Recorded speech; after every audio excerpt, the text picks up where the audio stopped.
que dans le mois de janvier encore ajouté au salam. Donc c'est-à-dire que déjà la part d'enseignement, fonctionnaire enseignant, à cause de déjà dans moi vu beaucoup ça moi changement par rapport de l'avant. Hein? Tout ce qu'on a fait, il y a fonctionné nyonso. Tout le monde a que même conditions de vie à bateau na mabuta na bango, to pe ndenge moto azali ko vivre na milieu na ya musala à cause de la différence par rapport ya bateau mususu pe. Mais qu'est-ce qui fait que Namboka na biso bateau va travailler à makasi ndenge loba ki équilibre mboka ba ba partie ka ba fonctionnaire bateau baza sont aussi bazala bien rémunéré bazala bien pour que bateau ba mola ke mboka ko kende bazala ka négliger na mboka na biso. Mais tout le monde a un individu bateau mususu. C'est vrai que baza peut travailler pour Namboka exemple ba député et tout mais bazora salaire et belé makasi ko leka et puis bazara la retraite bino tant que professeur on peut vendre un botel hobby mais pourquoi basa la rabo ça vous arrive aussi à réfléchir là-dessus? Oui, pendant que les musiques étaient nazoinga na côté ba député. Oui, c'est vrai nous tenons au azoko ça la politique à la rappel moi ambition naé le bien comme tant monsieur ministre le bien monsieur comme député top sénateur. Naipe lokola naibi ke mokolo moko na kokoma ba côté wana. Mais ce n'est pas de bela oyo tozali komona la différence wana ya un député pour ka kende na parlement azo sala le téléphone tant ba ka ba voter lo moko azuli boko atomboli à cette réclamation moko te a lobby peuple te na suka sanza ba futi mbongo na vacances parlementaires à kena base abani ko kabola mo ba 100 francs pour gagner confiance sous na mandé ko ya. Mais oyo azali konyo kwama ndoko mos na domaine nanga na kini musika te kana domaine nanga enseignement spécial enseignant ceux qui azali okomisingate igela kwa fe ikote papa na Kerwan éternel kenaya.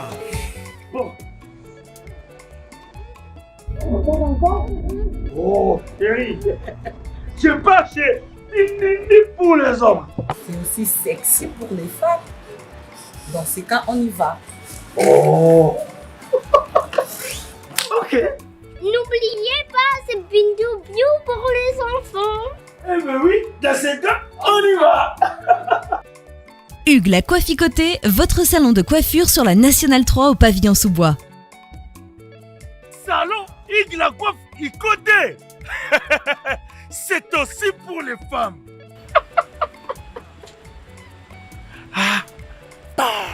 Hugues la Coifficoté, votre salon de coiffure sur la Nationale 3 au pavillon sous-bois. Ouvert tous les jours de 9h à 20h, même les jours fériés.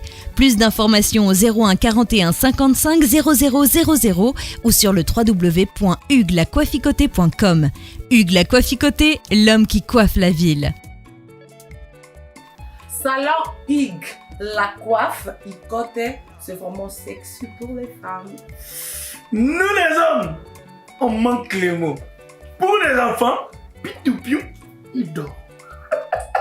Trop de nick-nick. Chikicha, chikicha, cha-cha.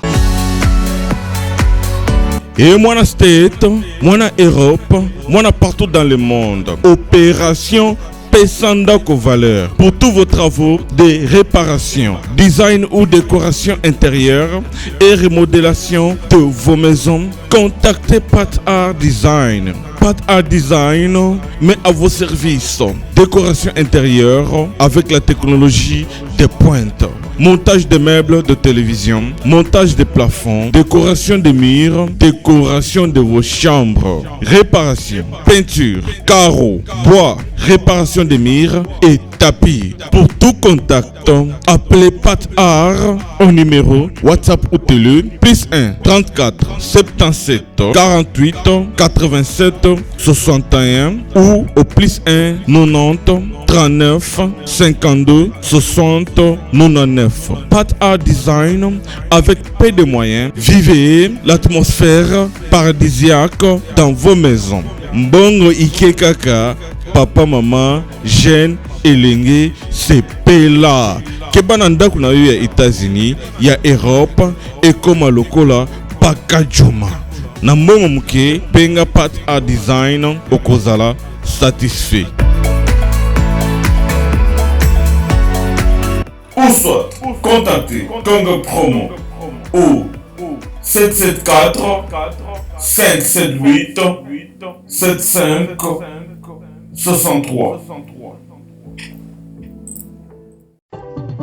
Onyokwamaki, osufraki. Abus de confiance dans la famille, okokaki kotonganda côté. Eh oui, voici la solution. Fini les tracasseries. Parce qu'avec des caisses construction, rêve na yo kotonganda ke kokisami. Yoka bien. Des caisses construction, entreprise moko spécialisée, expérimentée dans la construction de immeubles, bâtiments, maisons, bandako ya ndenge nyonso, okoki kotonga ngo na D4 construction. Ata ozangi terrain, ata ozana projet ya kosomba ya kobongisa po ya kolukandako, D4 construction ezali spécialisé na matière wana. Olingi kobongisa immeuble na yo, olingi kobongisa ndako na yo. Olingi pe kotonga ba immeuble quartier Mobimba. Et sa spécialité ya D4 construction, contactez biso. Sans serveur, na D4 construction, toujours na ba architecte, na ba ingénieur, on va aller très qualifié. Qualifié koleka pour na kotongela yo ndako o ezali et kotikala immortel, inoubliable. Oh yes, yes, yes. D4 Construction vous propose aussi des services locaux. Luminosité à bâtiment et éclairage public. Installation de vidéos de surveillance. Installation de systèmes d'alarme anti-intrusion pour véhicules et maisons. Adamu tukanayo, bakoki kotiela yo alarme moko ya suka. Oh yes. Olingi talo ya pété. Car D4 Construction, et ça offrir pas prix moko très très abordable. Au poki ko négocier yango futaranda mondam. Oh yes, sengoteur. D4 Construction, moi na Congo, mboke bongi, yaka D4 Construction ay ko pesa yo opportunité ya ko bongi sa avenir na yo, bokoko na yo, vieillesse na yo. D4 Construction, bambolama. L'agence d'export et d'import, Michel Atlantic Shipping. Et yé, bana ya Canada, bana ya USA, bomitungisa lisusu te. Pour tous vos achats et ventes de voitures, pièces de rechange et les accessoires possibles.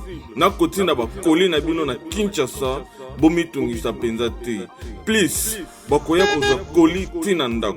Pour tout contact, benga Michel Lukadi.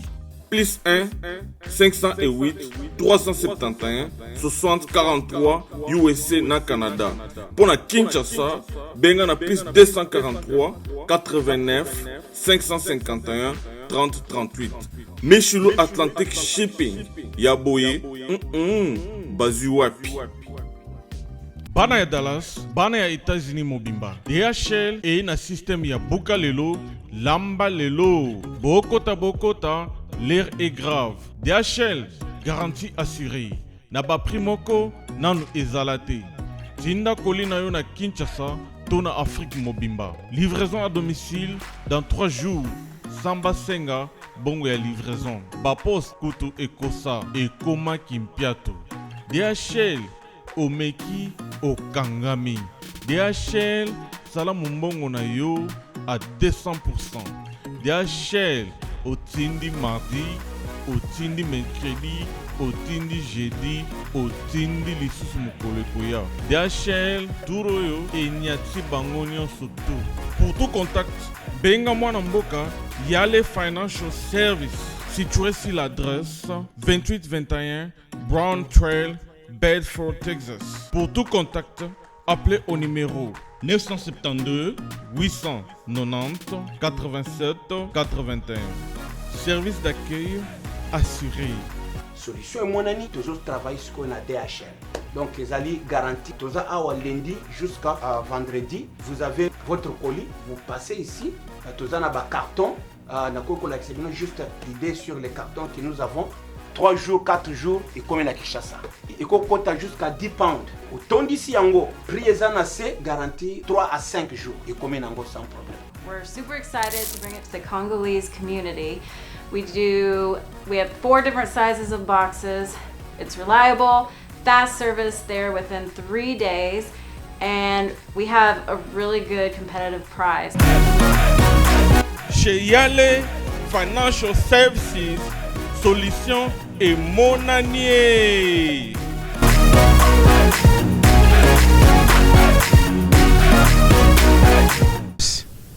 Makasi penza pour likambo ya ko vivre quand tozolba ke vie sociale lelo vie sociale ezali na moi angle moko ya batu o bazo komona social na bango za malamu mais angle mususu ya batu social na bango za malamu te.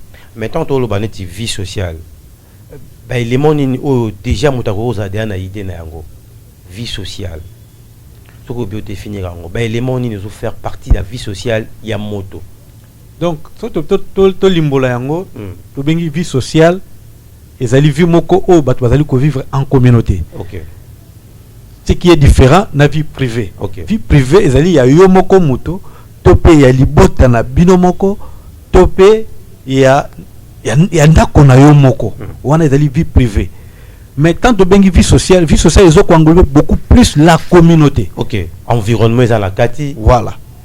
Logement za la kati. Nyonso santé éducation. Nyonso na ezali englober na kati ya vie sociale. Ni surtout les englobés la carte vie sociale mais surtout tout moi moqué il ça la qui mboka et mata bato ba ki no pays songolo to pakala bazar organisé ezali ya conditions de vie à population tout ezali nombre mi tuka ou bato bazana ngona pays wana tout ezali kitoko ya bato wana ndem tesala ki bato ba baté pays wana bazar organisé. Bon pendant que le baté pays ezali organisé ngala ko le baté ezali likambo ya kitoko ya bato te. Kitoko bato c'est mabele ya pamba kitoko bato c'est mabele ya pamba ezali na moto ya mokote mais ezali organisation ya ba oyo bazali ko yangela mboka soki bayebi ko bungisa nyonso malamu yango wana nde ezali ko kota na kati ya vie sociale ya bato kitoko ezali le côté. Mais à l'époque na tango ya ba belge ba papa na biso ba grand-parents na biso ba yebisa biso chaque fois que ba bandai ko lia 3 4 fois 5 fois mais tozaki na maboka ba pa na tanga colonisation. Mais pourquoi na tango yo biso moko ba imboka to komi ko gérer mboka na biso mais toi ko arriver te ko ça équilibre social ezala eza motema mabe manque à volonté tu ezali ignorance na makambo susu ndeko mos na koloba no eloko moko ezali ki motema mabe pamba te yo otangi tango ya ba belge mengana ko pesa onda kisa ngai nazali mwana soda nabotami na kitona papa na nga soda o azalaki wana nanu nazoba auti kozwa pension kala te mais na tango wana tozali na kitona papa azali na âge ya adjudant mais almost na yebi te ngai na manai komela tina tango avant na kende classe soki na uti classe nazongi na midi naza na droit ya kolia et puis na pourquoi soki na komela tite na komela potopoto soki na komela potopoto te na kolia eloko mususu oyo ko permettre ngate na kende kolala donc 3 fois ezalaki obligé na kati ya libuta na nga papa azalaki soda wana zaki sobe belge te wana zaki na tango ya kondo mokonzi mobutu ntazali ko dirige mboka oyo mais kito koma lelo oyo na mabota ekomike pona kolia il faut mwana kende koteka ndebo zongi pobolia tope pona kolia fobolia tina pokwa kaka soki mama uti koteka tope papa uti mosala wani zali ki motema mabe wani zali ki motema mabe bato musu balobi eza kaka ignorance ya biso moko population parce que na 92 91 bato mususu ba piaka ba compagnie minene ya mboka sans pour autant ba ki ba conséquences sur le plan social et kolanda bango na sima ozomona te que deux fois biso moko pe ba imboka tozali à la base ya malheur na biso. Exactement. Nana ko lobate nazali contre na motonyo so azali ko bebisa biloko o ezali ya communauté. Peut-être ya kayango bato. Nazali molakisi. Tote ya ngo bana ya kelasi. Bien commun ba bebisa kayango pe. Po ce qui le bebisi. Na ri ba société belé ba piyaka ngo ba papa na ba koma ba chômeur pe ba josu chance ko zo musala société. Bana 91 92. Puis le ba koma ba chômeur mingi pe ba kufa. Na ba souci wana ke musala ezali lisusu te donc yo obebisaki oyebite nini ememi na mabota ebele ya bana ya mboka chômage akoti kolia ekomi ya pasi donc ezalaki lisusu likambo ya bakonzi ya mboka te mais komaki likambo mpo ngai individu na ndimaki nakende kobebisa po te nayebi te ke moninga mosusu azali kosala kuna akoki kozwa mpe lomeya akoki mpe kosunga ngai mpe lokola donc kobebisa biloko ya lisanga ezali na moto ya moko ata mokete ezali na moto ya moko te mais tomoni lelo na gouvernement et sika président Félix a la vision mosusu OEP et ça ça moins espoir par les Congolais gratuité enseignement yosa professeur est-ce que vous attendez nango qu'il y a un jour et que vous avez tout le monde lelo d'accord moi c'est qui nano mais na pesi longonia na tata mokonzi ya mboka Antoine Félix Tshisekedi pambate andimi ko bandisa mai oyo komamaka ezalaki réalité te mais lelo ekomi réalité pour bino ba professeur bolela ka mbudi oui ngai waka na bani musala sika na bani musala sika ngai affaire mbudi bandi donc na ye na eko kutanga juste na zano fresh na domaine ya enseignement masolo ya mbudi bandi baninga pe mususu bakufa batika mbudi ba mona ngote ba mususu batika musala ya enseignement parce que espoir ezalaki mususu te mais lelo oyo tu ko kutana na makambo tali gratuité enseignement mais obi ke nanu pesimité nanu pesimité mingi bazali ko sepela pambate bazali ko se retrouver te oui nazali parmi bazali ko se retrouver te na autre ko bana ke nazali orthopédagogue je travaille avec les handicapés na domaine des handicapés ezali d'abord il y a une différence entre orthopédagogue na pédagogue kaka. Oui, orthopédagogue azali spécialiste oyo ayebi handicapé ko banda tisuka ayebi pona nini moto ko koma handicapé. Tant toi pour le handicapé toi ko ça allusion na banani. Avec tozali ko ba type handicapé ezali belé, ezali 7. Tozali na ba aveugle, tozali na ba handicapé auditif, tozali na ba handicapé moteur ou de l'autre physiquement ba handicapé physique mais ba handicapé moteur. Oui, tozali na handicapé mentaux, tozali na ba bazali na basala ba malade, tozali na bazali na trouble ya comportement, tozali na ba bazali la trouble instrumentaux, tout cela. Donc la sorte de handicap ezali handicap visuel bazali. OK. Donc ezali. Donc il y a toujours la différence voilà. Alors mais maintenant lelo na ndenge makambo ezako kende ndeko pepe wa diwa. S'il faut que équilibre social ezala na mboka na biso Congo ozomona sengeli bato ba ko diriger ba beta d'abord c'était na secteur nini ya vie sociale ya ba Congolais ce qui n'a pas le bas secteur oyo ba Congolais ba ko beta c'était na zali ko tala beaucoup plus secteur ya ba fonctionnaire. OK parce que bango bazali base Yamboka. Pas battu. Oui, que ceux qui fonctionnaient à juste salaire, les gens doivent comprendre qu'ils fonctionnent à juste salaire. Donc c'est-à-dire que c'était Rwanda, c'était Bachangoka Makas. Bachangoka Makas, Bayebi, que non, na moment où Bazali Kouzwa. Donc tant que moi le côté na kata ya zando ba mama ou ba yebike ah te mikolo na ba série na biso na ba mbongo ya solo wana le c'est que ba fonctionner ba vie mutu ya bango ya sanza teno e ba kala mbongo ya sika ce que mito ba sali ba 1000 francs ya sika à partir ba fonctionnaire voilà toi ba mo ba bio a futara bango ndenge sur kilaka na marché mais le apparemment mouvement n'est ressorti hein oui mouvement ba futara bango. Oui, mouvement ezali sous pensate pambate fonctionnaire za na salaire malongate ndoko amos. OK. Ngana tuko lobanayo biso to bandalelo na gratuité enseignement.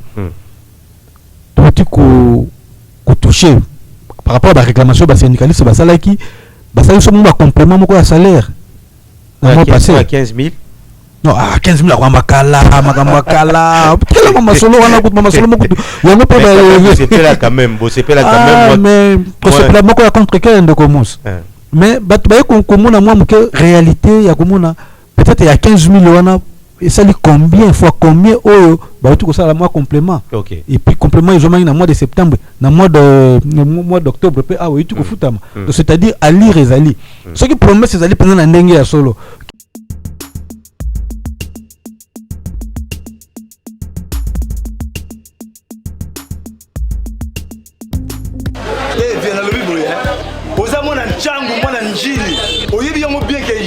service eza agence ya mwana njili mwana changu mais ozo sazade otina ba koli na ba chance moko boye banotina koli mona 2004 ti le 2019 koli mo yate oh bige eza na passe agence eza ka moko on a déjà mon njili na Saint-Thérèse JB service ngamo na confirmer ngo po tini diko li 10 ans c'est commis et puis les autres les commenter mbala moko papa ni les akule diseo donc c'est moi c'est magasin JB service et ça kaka on est ça oh mais ça ce soir uzanga kuibe jadi wewe mbimba JB service soko kena Brazzaville eza na kati ya Brazza mpona bato bakamata biloko na bango na Brazzaville précisément eza à côté ya aéroport ya Maya terrain moko eza wana ya football odini te mama odini te aye nzela moko na biloko mama di oui naye nzela mona biloko tokoma elobi toza awa mpona bino tosala mosala mpona bino aza mundeli te mutu mwindu azali congolais lokula yo na ngai azali mutu mwindu me makila mundele José Bayila yango moni JB service mikolo ibatu bazolobaka leyeka papa foiseleo umida igela coiffe ikote papa na Kerwan éternel kenaya Kanda taba ikote sensi nganda taba Fenenene nganda taba chez Hugues la coiffe ikote papa na Kerwan éternel kenaya Au 174 avenue Aristide Briand, 93 320, les pavillons sous bois. À la petite porte à gauche, association Hugues Ikoté.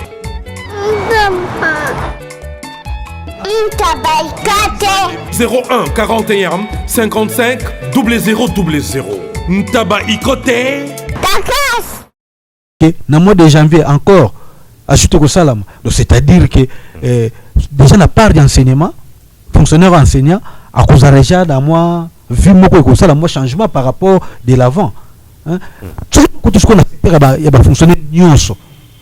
Tout le monde a que même conditions de vie à bateau na mabuta na bango, to pe ndenge moto azali ko vivre na milieu na ya musala à cause de la différence par rapport ya bateau mususu pe.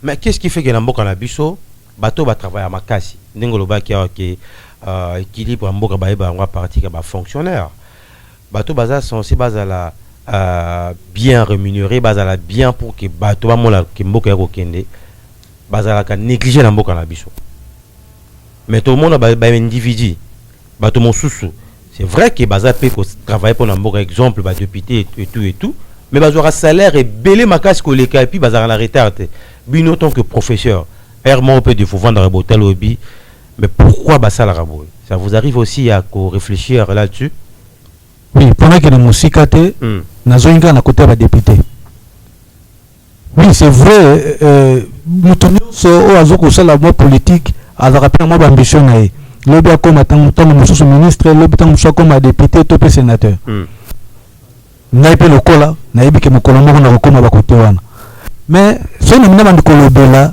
oyo tozali komona la différence wana ya un député pour ka kendaki na parlement azosalela ne téléphone tant babika ba voter loi moko azuli loboko atomboli à cette réclamation moko te alobeli peuple te na suka sanza bafuti mbongo na ye na vacances parlementaires ake na base abandi ko kabola mo ba 100 francs pour gagner confiance sous na mandé ko ya mais oyo azali konyo kwama ndoko mos na domaine nanga na kini musika te kana domaine nanga enseignement spécial enseignant soki azali na mwana moko ya handicapé mental azali lokola azali devant ye na bana zomi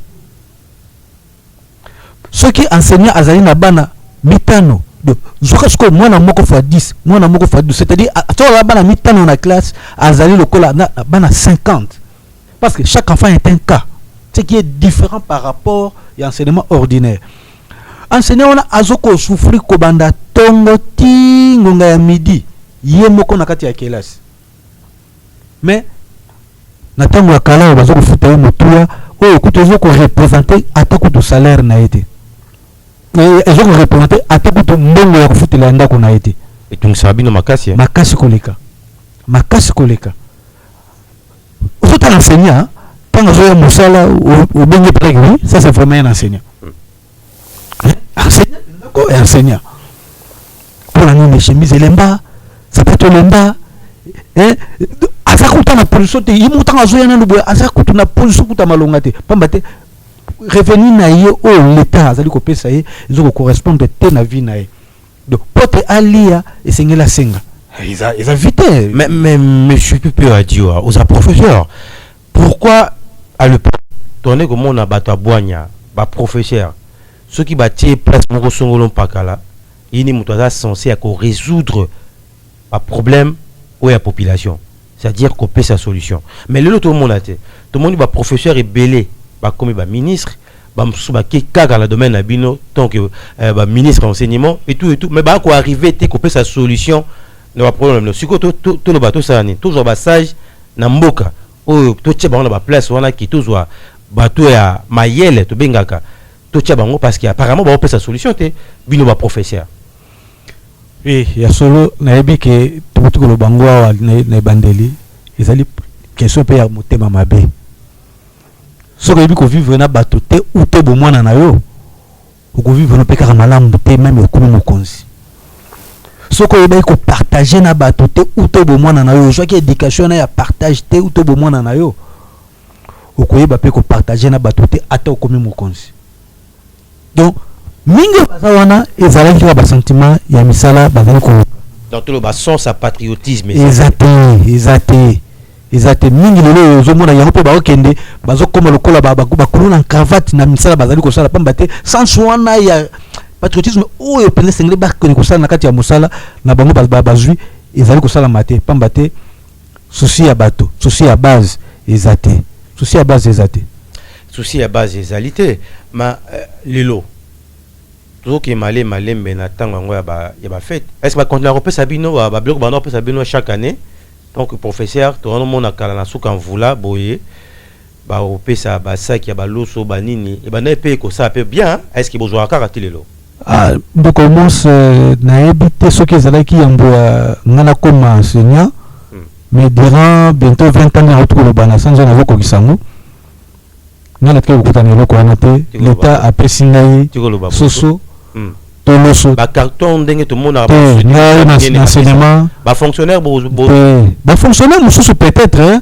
ba joka mais biso na domaine enseignement et secteur monde da complémentaire pour l'état na chapso kama kasi penzate peut-être le long de moi mokonza mboka ni ko valoriser moi domaine yango ya enseignement débiter le lobby ba syndicaliste na biso ni ba ko loba pour na ko changer makambo ebele o ezo simbate donc to joka ngote na lobby na yebite ce qui avant ngai mais depuis na koma na kati enseignement ti lelo oyo na joa ata musapi ya suka ya société na ya l'état a pesinga comme gratification na ngai ya suka ya mbula na musala na uti kosala to joka yango te donc to bénéfice ka yango te ce que na yebite ce que so quand même que non que ngai enseignant ce na kufi 6 mois après ça là na kufi ce qui na kufi lelo na zalia ce na kufi 6 mois après ba kufutanga société tant auto sali tant nous on a sali 6 mois après ceux qui molonga le sopre bana banoko joango 6 mois après c'est fini histoire on est si la raté et sili mais est-ce que vous sangana raté ya ko pona ko proposer pe ba bloc mosusu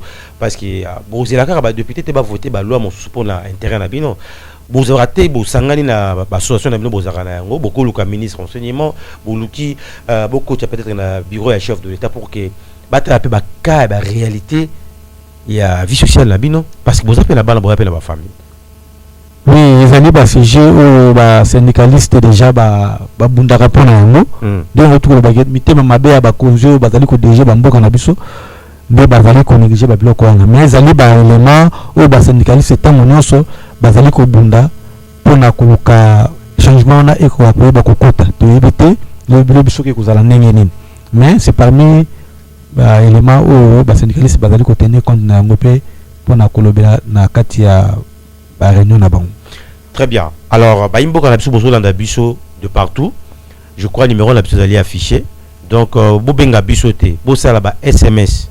Hein, donc bozana parce que possibilité à côté en direct que vous arrêtez. Comme la biso yo moto kolanda biso à travers la télé républicaine tokotanga message na ndenge bandeko mosusu déjà le monde ba ko koma wana na numéro ezali affiché tuni sala na makanisi na bango na kanisa mai bandeko balobi ezali na motuya ezali na mingi déjà touti kolobela ngo pe déjà awa bandeko touti komona na touti kotala papa touti koloba na suka wa ya cordonnier et puis na tali déjà moi ba œuvre na ye bazosala wana ezali na motuya makasi mais problème ezali topesa ko chance na ba o bazo déjà mboka lelo baluka ko résoudre les kambo etali ba misala ya bato. Oui, papa on a vu 24 ans na ville, 24 ans. Tant que cordonnier. Tant que cordonnier. Mais l'expérience soit en déjà le cadre privé. Mais ce qui le lo oyo bo bengier, bo créer entreprise, oyo ko sala te abanda ko sala musala local esengeli ke baba no créer les biso ba sapa. Mais peut-être à l'objet que d'autres moins négligence. Mais tant que bengier cordonnier, pour moni que cordonnier moutassé. Cordonnier moutassé hein? Ministre nini atambolaka makolongolo. Soit na li papa. Mais papa. Bao bazo créer biloko wana nyonso to bengi bango ba cordonnier. Donc alors eloko ni to kozanga pe to zongi sa ba misala wana ya création ya biloko wana na kati ya mboka na biso. Pote bato mpe bazwa valeur. Tant bo pesi musala akomi kozwa lomea oyo esengeli pona ye. Akosunga libota ne kitoko koleka durant 24 ans oyo azali kosala na kati ya ville. Mais apparemment comme si na mboka na biso surtout tali na ndenge ya social bato bili ba pesa bango lokumu ya bato ya bureau. So moto lati kosimi kitoko lokwa yo lati wana so akei quelque part ba wela mbango. Mais bateau à formation qui parle bangote mais tout le monde chef de l'état yé a joué bana ba soda a côté bango na INPP pour balakse bango métier. Est-ce que c'est pas important que tu valoriser les secteurs wana les cambo ba métier pour que bateau ba vivre parce qu'il na poto et ba payer organiser mais ba vivre à peine na makambo wana papa na kopé sanga na lobi na zozonga kaka beaucoup plus na domaine nga métier ezali domaine moko très important na vie pe ya bato. Moi, au recondimaté, je suis enseignant, assistant social aussi de formation. Mais, na yeko yango nulle part, mais ndé nazawa, na yebi ko bongsa sapato so ke pa efungwami. Na mo Rolanda ko. Na mo Rolanda ko. Uleke na zela cordona zo leka na balabala ya sala. Na yebi ko sala. Donc c'est-à-dire elle a domaine moko ceux qui ont vendu cet esprit malamu. Batona bazana mayele. Donc métier na domaine na bisosko enseignement spécial to former bana handicapé pour ba comme banane peut-être les handicapés moteur les autres sont ministre et handicapé mais tala lokola handicapé mental moi nana o ko apprendre nini pour aya lobby akoma député to pour akoma ministre ezali passe mais bana ona tozo koye kusabango nini métier surtout kina mikila poto muli ba téléphone tozo salela o na vivaki yango te mais nazali na ba formation parce que na joué la formation ezali na bana ba handicapé bazali ko aider biso ba handicapé mentaux bazali ko aider biso na ba pareil belé o ezoya awa tozo dondwa na yango mais muto a monter yango c'est un handicapé mental yo quand tu es savant ok moi na mo c'est un handicapé mental yé muto a monter yango donc pour na nini pour ba elakisi métier formation moko professionnelle biso na domaine de enseignement spécial toujours là que ça va na menuiserie toujours là que ça va na peinture toujours là que ça va na coupe couture cordonnerie parce que na kata village bondeko est-ce que institution nazali ko sala tozali nango 20 na kata kichasa a surtout kena mama tete kuna to kuta cordonnerie ezali relure ezali salon de coiffure ezali kuna ezama kama ente ya ba ministre de ezali formation to valoriser bana na domaine wana beaucoup ce que biso tozali normal tozali nzoto kolongono tant que tu ma casse ko tant peut-être ba classe musuté mais il y a une pépé zali ngo to loba donc pour le truc ko valoriser bato wana te ndi tobi nalati awa muto asala ke la mboto ko benge tailleur couturier mais ba couturier o ya biso ya mboka na biso bala ba sisi ba izam tozo négliger bango tozo ngona monga bato pamba mais bana ba société o yori ko créer biso ba bilamba ko sala biso bilamba au lieu de la raba bilamba ou euti na mboka mindele batu batongele biso biso ko tondo na ngona ko soma na ville. Non. Mais est-ce que ça n'a pas de conséquences parce que les lots tout le monde a ba jeune et belé basé exposé la société na biso tout ça na ba phénomène et belé ou bima sur côté la plupart ya bana wana ou ba ça ba acte ou ba posa ba acte moko ou est normal dans la société au monde qui ya mingi ba kenda pe classe mingi te. Est-ce que ça n'a pas de conséquences? Oui, conséquence ya kotanga mingi te ndeko eza to ya kozanga métier moko to ya kozanga formation na société surtout na milieu ba jeune. Oui, kozanga formation na milieu ba jeune eza na ba conséquences na yango. Dès na na longo peut-être na domaine ya enseignement spécial étant que trop pédagogue na est-ce qu'on a domaine na assistant social. Je me rappelle quand nous avons la première graduat na salaka stage na ngai ipa ba shege. Bachege. Pourquoi pour na bachege? Oui, wana ezaki premier stage na ngai na premier graduat balobi na ngai keno pour institution moko na ba institution batangi ba cheli biso na pour la stage pour institution moko oyo osepe nango na teliba ba nkada bana bachege ngabite bana na mona musika il faut na approcher bango sikoyo ulenda ke kosala assistance sociale peut-être na Bralima zoki na Marsavo ba société à lokumu ba balinga na ke institution ezo ko encadrer ba shege na kende kosala stage kuna et le réunion monare pas ba shege papa bana wana bazali tout ba monde à part. Bon la première wana pe stage nange zalaki bazaki encadrer te interné donc bazaki na milieu ouvert donc c'est-à-dire bana wana ba ko ya na bango ko lala soki alingi ndaye ko lala na institution na tongo abimi na akene lit bango babenga ngo lit wana ko luka et puis ba sete ndako ko zonga na institution pour ba pese moi eloko kolia soka asali ngo kaka abimi so akei asali l'enfant est libre mais au moins il y avait un temps bozo zobana moi kopesa bango moi notion à classe pour bana la batangité ba yebi eloko te l'école a yébé le côté tant que bimana avec élite donc soit tombo nom te kende na victoire tu peux porter monnaie nom te kende na victoire donc l'élite na zo le bana yango na élite à quelle élite ce qui a monique a occasion ko récupérer ba biloko batoté ndé peut-être ki na wenza gambela a komboli moi message maman zui moi 100 francs à pesier asomi moi lipa zo moi nini ndazonga yima ko pema pona butu alala kité na butu musane ko yenga sika ba concert ezali ba bar ezali yo meli masango tiki mo masanga ndambu tusula to pe ko yiba biloko bato donc yango wana donc conséquence ya formation ce qui ezali te na vie ya moto yeba yango ozali moto pamba yeba yango banda ko sala makambo o ezali utile te na kati ya société. Mais à l'époque to zaki na ba centre belé centre mama butu ezalaki presque na ba commune belé apparemment comme si ba centre wana ezali sauté aux équipes qu'on forme qu'on a que ça banne ils allaient à base qu'on va coutonner comme ça ma cambo belé apparemment j'ai ressorti à professeur radio. Oui vision on a au mokonzambo kaza nango ceux qui va couper ça y ba chance hein na la bête à ma côté hein na la comme ta déjà le loté mais na zaka kana zo tala observateur na tala kaka oui pour na domaine observation ya makasi observation dans le domaine de ma casse même dans le domaine ya orthopédagogie même dans le domaine assistance sociale observation dans ma casse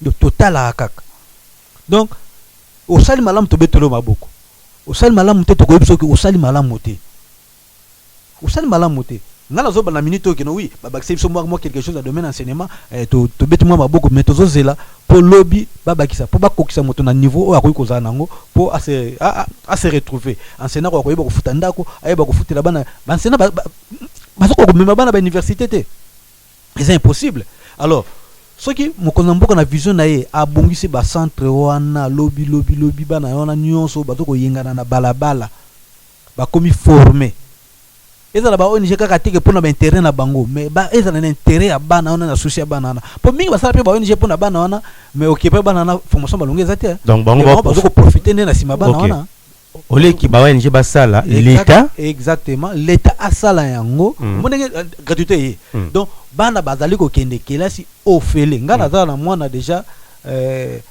azoko tanga ofele et puis ça va payer sengo ça va payer déjà sengo ilongoli moi déjà moi charge moko boye et que moi nana azoko futa kela cité mais qui paye kaka azala na santé na malamu azwa na mwelo kona kolia azanzo to kolongo po mate akozwa na kela alanda ngo malamu donc ndenge asali makambo ya enseignement que moi nazo kine kelasi mutu azoko sala musala atangisa mona na bazoko fute malamu ba bongisa pe ba centre de formation pour na ko récupérer bana wana o bazali na formation ata moko te na kata mutu na bango mais ndeko popo radiwa je me souviens professeur nanga moko ebsaranga azaka pédagogue alobi un pédagogue mal formé c'est plus qu'un lion en liberté parce que bana ba considérer un enseignant un professeur alwa nzambe ou toi zo yebisa bango ezala lobi eloko moko ya boye abaka professeur na biso alobaki.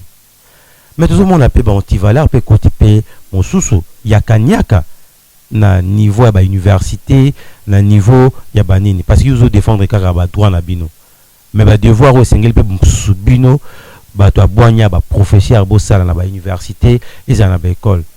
Ozo mona pété que le beli yango tezo pe ko tongisa mitema ba parent belé hein, ba syllabus. Et ça makambo za lié na social, mona moko azana 15 cours, il faut azana 15 syllabus. Vous pouvez éviter que tout ça rappelle mes parents.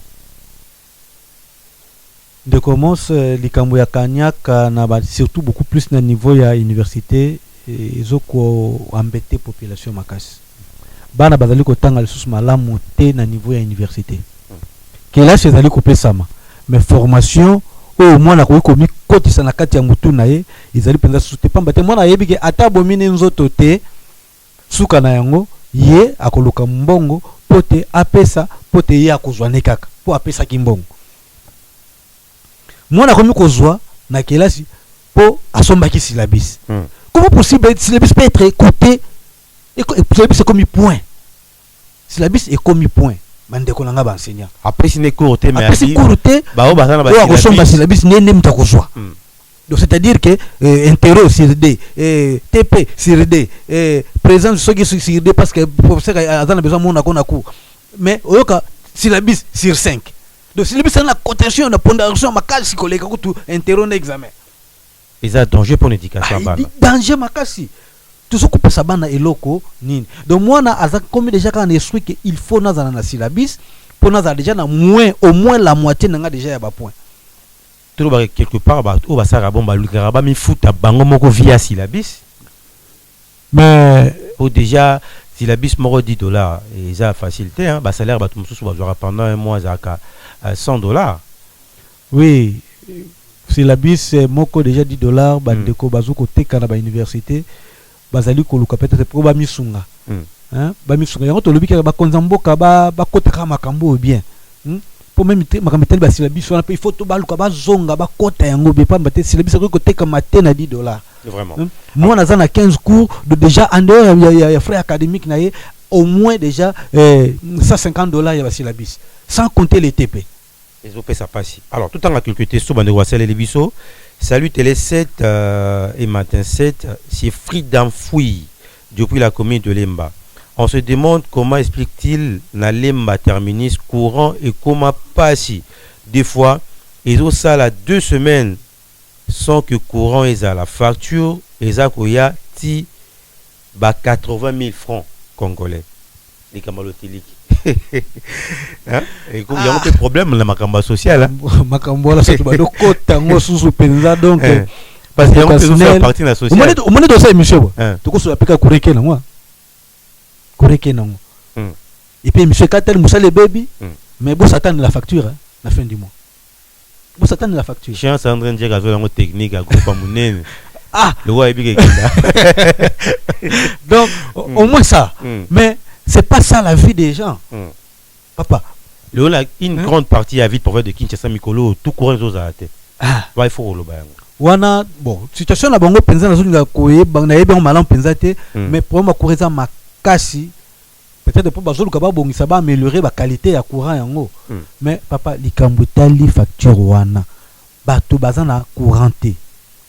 Ba sali une semaine, ba ju couranté. Mais le col là ils a ba facture moko forfaitaire. Ils ont un compteur T. Hein?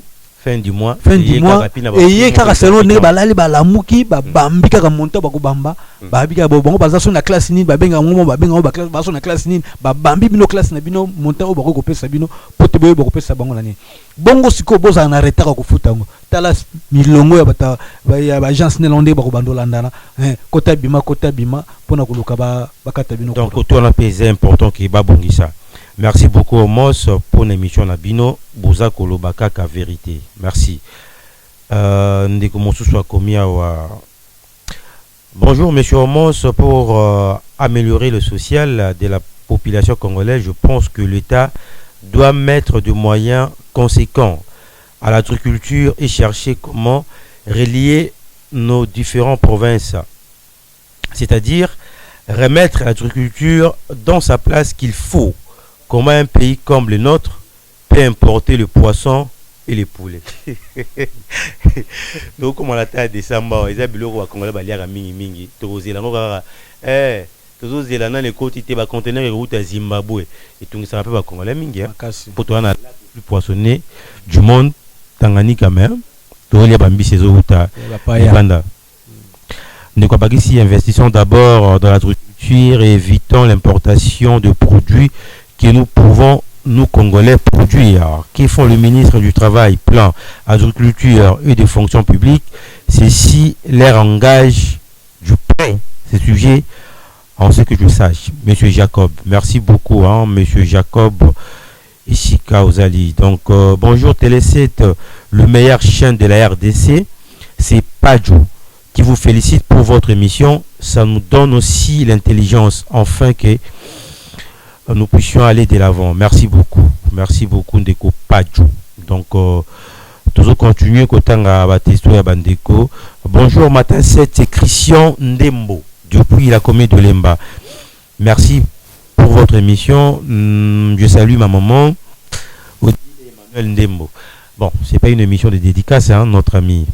Merci quand même. Nous continuons à lire vos textos. Salut à c'est Aïcha, je vous salue depuis là, j'aime beaucoup votre émission. Alors, toujours continuer, Tolobi. Numéro, on a besoin d'aller afficher. Vous en avez deux possibilités. Soit, la SMS, soit, la biso via WhatsApp, sans problème. Tout bandeko ya WhatsApp. Salut matin 7, c'est toujours Chancel-Vie Kotidikila. Juste, j'ai entendu le professeur parler de l'augmentation de leur salaire. Ils sont réjouis. Mais ce qui me fait très mal est qu'il y a certains enseignants appelés Nouvelle Unité, PNU, en sigle et non payés.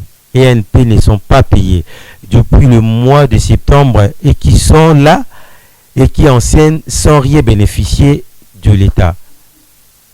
Oui, Peli Kambongo. Na bien on de gomos. Ils ça passe na sala na zape na baka ya bungo. Na ba collègue ou basuba umena musala bayaka chaque jour. Kutu avant bazalaki moi muke sauver dans le sens que tous un système de motivation des parents et des parents. OK. Salaire n'est pas médiocre wana bango bazo bénéficier en côté. Mais quand les parents payent les frais scolaires, la motivation wana bazu tokaboli bisonyos. Donc na ba autres ali ba salariés na ba non payé tout cela. Nous aussi partage na biso ya na fin du mois pour permettre mutunyoso na sanza akwa kufuta sous transport akwa koya na musala. Et maintenant tous en akata gratuité. Donc parents ko futa infanté na école. Donc bandeko wana batikali maboko pamba. Batikali maboko pamba bazali na elo côté on sait comment baro continuer koyaka musala chaque jour. Donc l'état kotel sous likambola makasi. Pamba te tozali na like ke batu mingi senge déjà bazwa ba salaire na bango mais tant ba matasho e salami bandeko wana mingi bazwi ba chance wana te ya ko ba kombo na bango ka koyeba ko bima pour ba banda kozwa ba salaire na bango. Mais toujours que malé la ko suki sandeko popi wadiwa mais siko par rapport à environnement parce que les lots ba ko bela rakin bo peto mais toujours mon environnement est-ce que ba congolais ba ko vanda eza ko za moi problème est-ce que côté on a pesengeli l'État a veillé pour que environnement est-ce que congolais ba ko vivre et ça la quand même pe environnement moko ya malam.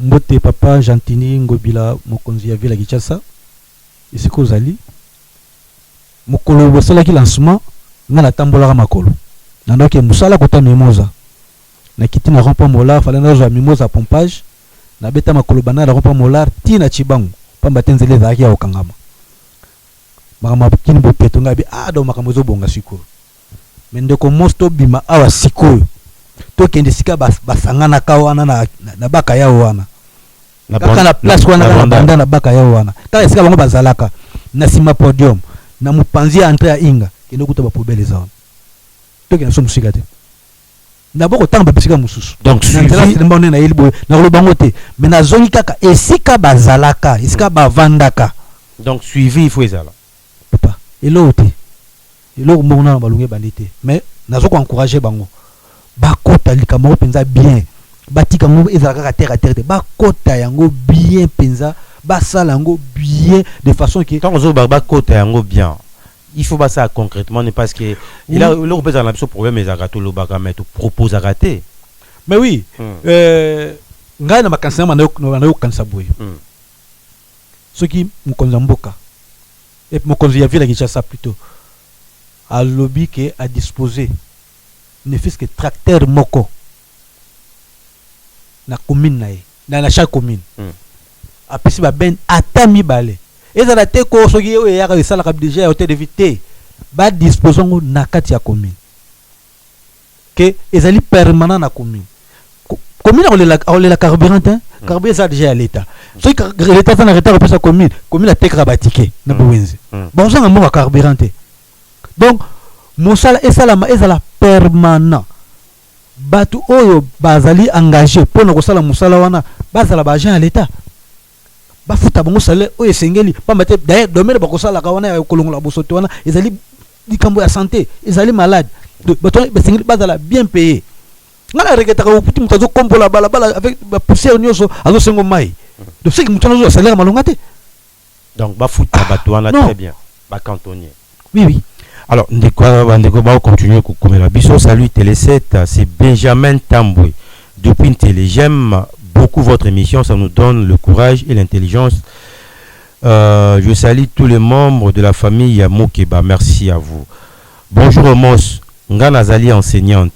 Yebisela Bisso, ministre et enseignant, et enseignement. Afongole la Bisso banque, ya crédit po et sunga Bisso. Madame Marie-Jeanne depuis Télé. Bandeko tu yan Télé Maluku. Je pense que Mikole Goya Tozawana Kinkole, merci beaucoup Nabino Akoyeba Kibozali, branché na Télé 7. Alors, Ndeko Pepe Wadi Wato qui m'allait me prendre au qui ça. Nino et Sengeli Baimbo Kaba retenir na likambo Italie social parce que tout le monde le makambo belé surtout Italie domaine na bino et enseignement. Mais d'une manière générale, sur le plan social, na Baimbo ko balandi biso et Sengeli ba retenir ni na ba autorité ou bazo na biso na tongo alelo. Bakonza mboka ndi tutuko makambo etali vie sociale environnement za na kati santé za na kati éducation za na kati to vandisa makambo wana na ndenge esengeli to kipe batu o bazali kosala misala na kati ya santé misala na kati ya éducation misala na kati ya environnement to kipe bango na ndenge esengeli pamba te sur terrain mosala esalama na ndenge esengeli pamba te moto oyo azali na retour na yete à l'état comme salaire na ya malongate sur terrain akosala musala lokola esengélité akosala musala lokola batindi yete akobanda koluka bakanyaka lokola ya lingi donc eloko na kosenga biso pe tozali kosala musala tozala na conscience de tout le bambamba tel basi la biso tout cela tozala na conscience bande ko langa ba enseignant moi babani ko bakse so mandam tozom sa conscience professionnelle parce que conscience professionnelle ezali suna kata mitu ba enseignant te l'éducation ezalaki soupenza comme il faut te tola ko pesa so bana pambate ozoya bo souci ya mbongo mais na moke soki babungisa biso makambo ko lesengeli to koyeba ko toyeba ko sala musala ndenge esengeli pambate toyeba ko pesa mateya oyo esengeli na bana na biso po lobi bango pe bako koyeba ko remplacer biso pambate je crois bien ba mikolo koya bato bana ko négliger pédagogie bako kota ba section pédagogique ebele penza de loko na ko senga bandeko na kati ya environnement te boko tia bopeto pamba te so to ti bopeto te santé na biso moko nde tozali kobebisa yango bao tosangi misala tozala bato toyeba koluka tomoni papa azali awa coordonné 24 ans azali kaka te basali bazongisele bata mais na elikia soki mokolo moko ye so bakobenga bacoordonné un peu bespère coordonné akokende kosala mais amikangi maboko te olaki kosala mosala ezanga tina donc vie sociale yeba ko se débrouiller ndeko kozela nanu te kaka mosala ye kokuta na porte ndako sala mosala lokolo esengeli luka mosolo na ndenge esengeli mais koyiba te kobebisa te. Merci beaucoup Ndeko Pepe Wadiwa. Je signale que vous allez assistant social, que vous allez professeur, vous allez pesa cours, on a école, puis université, ils allaient pour la bana, surtout nini spécial, enseignement spécial. Enseignement spécial. Merci beaucoup Nayo, Ndeko Ndima qui répond à l'invitation de la Bisso. Moi je pense que Namboka na tout na makambo belé sengeli tout ça là pour améliorer conditions de vie à Congolais. Bota même le pays organisé. Botu na bande kona biso ba na poto, basara na ba bureau mindele te. Ata ebele ba sisa ba classe ba na ba poto, ba vivra kaka na makambo etali ba métier. Moto akosa ote. Ili ko ba na mboka na biso pe pour que makambo ezala l'équilibre social ezala to valoriser métier et que moto toaza nesika na ndenge sengeli. Moi je pense que ça que mboka kende liboso, maçon, menuisier, cordonnier, environnement na biso tout bunda de façon que moto tout a se retrouver puis l'état s'impliquer dans ba domaine tout to kanisi ko zalelo moko ya bien pour l'intérêt général ya mboka to comme na suka ya matin cet atongo alelo. Merci na bino tout bolandi biso, c'est-à-dire to zalaka awa du lundi à vendredi de 8h30 à 10h. Bandeko ba mesana opesa biso ba sujet ko proposer biso numéro est affiché ko comme la biso na WhatsApp soit to comme les biso un message comme la biso très très bien pour que tout mes caracos sur la pour la makambo était l'intérêt général Yamboka. Merci beaucoup na André Njeka waza qui au forêt moulin l'émission à l'élo. Merci na Yann Moutubil ainsi que na Jurens Ley Tokutani lundi prochain à 8h30. Bye.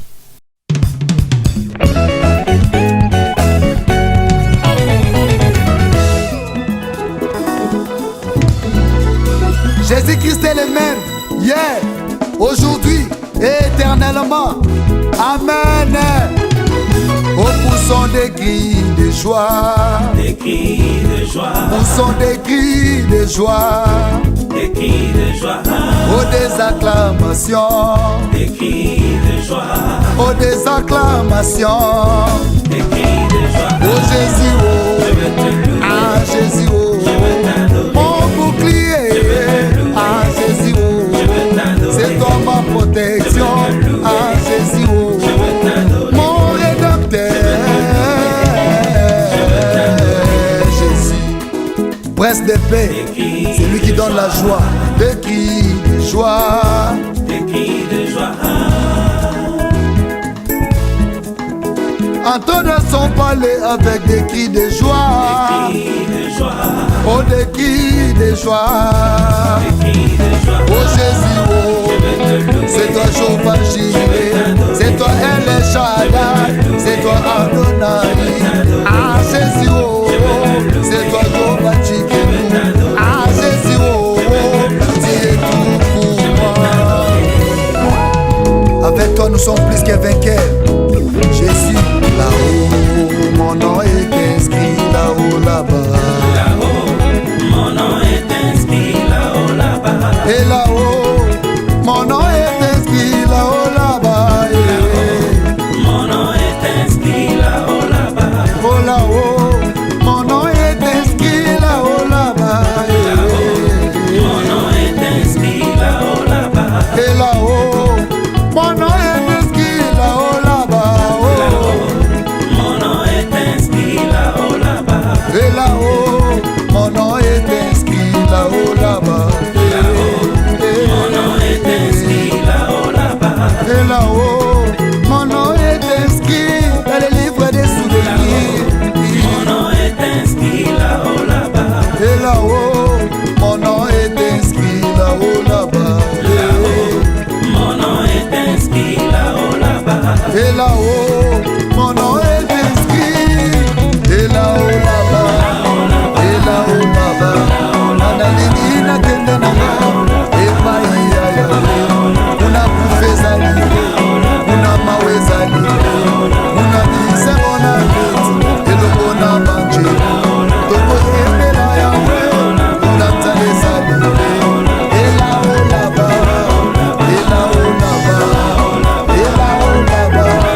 n'abandonne pas ceux qui te cherchent.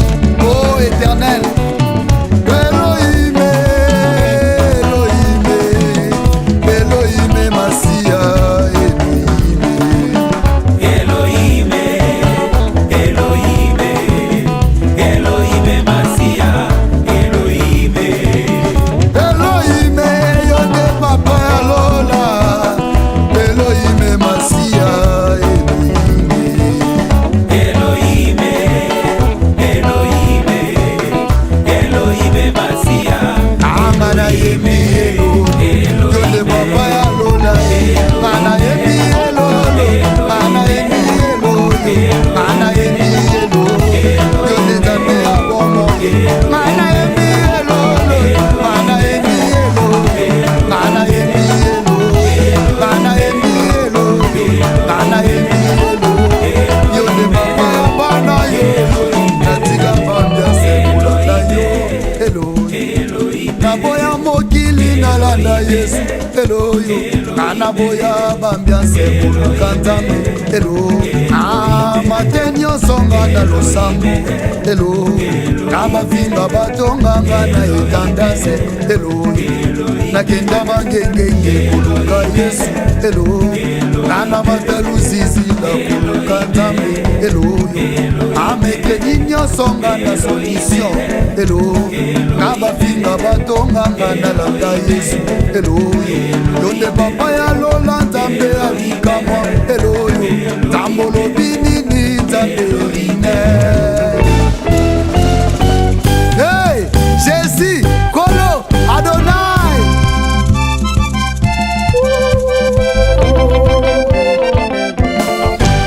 Yomalele, Papa na lole yaka.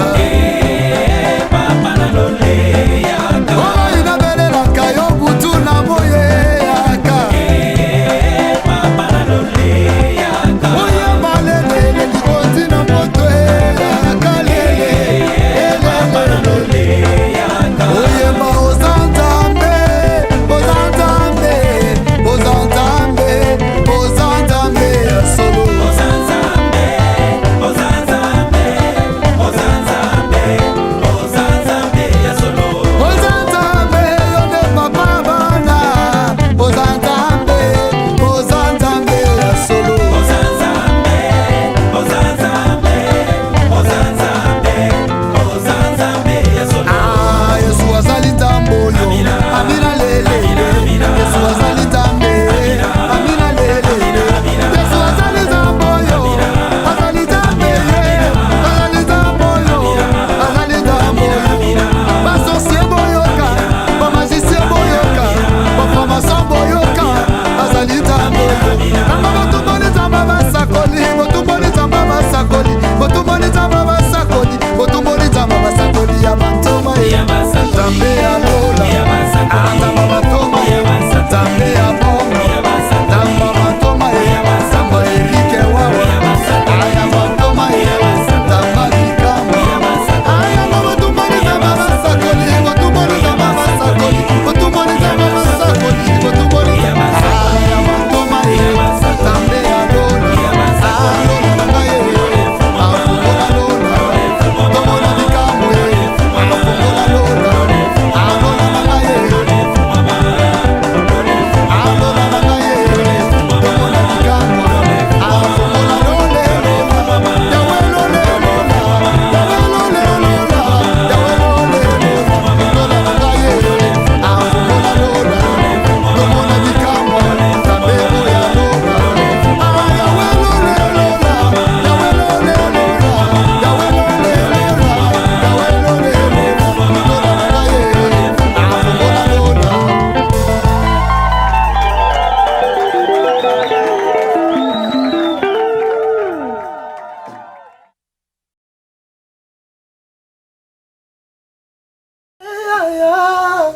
Bongo te Willie, bongo te tokaye, ma jolie na lelie.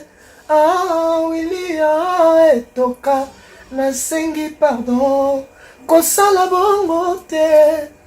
Bana Congo, bandeko na ngai tout. Je vous demande de vous abonner, Bosomba Décodeur wana, mbangu mpona kotala babiloko tout ya mboka po bozala informé à l'heure. Sepela TV na bandeli Sepela TV décodeur Sepela TV ba chaîne tout ya Kinshasa ba chaîne tout ya Congo ba chaîne belé Burkina et tout sur les nyonso ba clip tant aux autres na bozotam. Donc ba information nyonso ya mboka ya politique ya culture ya sport ya santé ya nyonso. Donc voilà, idéologie za Sepela TV.